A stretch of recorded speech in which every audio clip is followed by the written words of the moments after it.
শিয়ালদহ শাখায় আরও 2 নয়া রুটে এসি লোকাল। 9:48 নাগাদ শিয়ালদহ স্টেশন থেকে কৃষ্ণনগরের উদ্দেশ্যে প্রথম এসি লোকাল ছেড়ে যায়। অন্যদিকে রানাঘাট থেকে বনগাঁ হয়ে শিয়ালদহ আসে আরেকটি এসি লোকাল।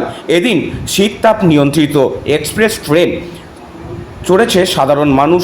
প্রথমবার এসি লোকাল ট্রেন চাপতে পেরে উচ্ছ্বসিত যাত্রীদের চাহিদা মেটাতে আগামী দিনে আরও একাধিক এসি লোকাল চালানোর পরিকল্পনা ইস্টার্ন রেলওয়ের। আরও একবার জানিয়ে রাখি আপনাদের, শিয়ালদহ শাখায় আরও 2 নয়া রুটে এসি লোকাল 9:48 নাগাদ শিয়ালদহ স্টেশন থেকে কৃষ্ণনগরের উদ্দেশ্যে প্রথম এসি লোকাল ছেড়ে যায়। অন্যদিকে রানাঘাট থেকে বনগাঁ হয়ে শিয়ালদহ আসে আর একটি এসি লোকাল। এতদিন শীততাপ নিয়ন্ত্রিত এক্সপ্রেস ট্রেন চলছে সাধারণ মানুষের প্রথমবার এসি লোকাল ট্রেন চাপতে পেরে উচ্ছ্বসিত যাত্রীদের চাহিদা মেটাতে আগামী দিনে আরও একাধিক এসি লোকাল চালানোর পরিকল্পনা ইস্টার্ন রেলওয়ে।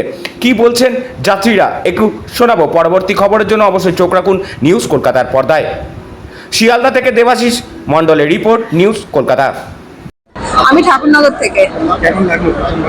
ভীষণ ভালো লেগেছে, মানে ভীষণ। আর মানে আমাদের বনগাঁ থেকে এসি ট্রেন তো খুব আনন্দেরই একটা ব্যাপার। মানে আগে তো আমরা দূরপাল্লার ট্রেনে সব এসিতে যেতাম, এখন বনগাঁ থেকে আমরা আসবো শিয়ালদা এসি ট্রেন, এটা ভেবে ভীষণ মজা হচ্ছে। হ্যাঁ, খুব ভালো লাগছে, খুব ভালো লাগছে। হ্যাঁ হ্যাঁ হ্যাঁ, বনগাঁ। আমি ঠাকুরনগর থেকে আসছি। আমার নাম তনিমা বিশ্বাস।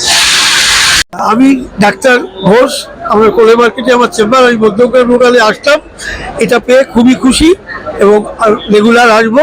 তো ভালো হয়েছে, খুব ভালো।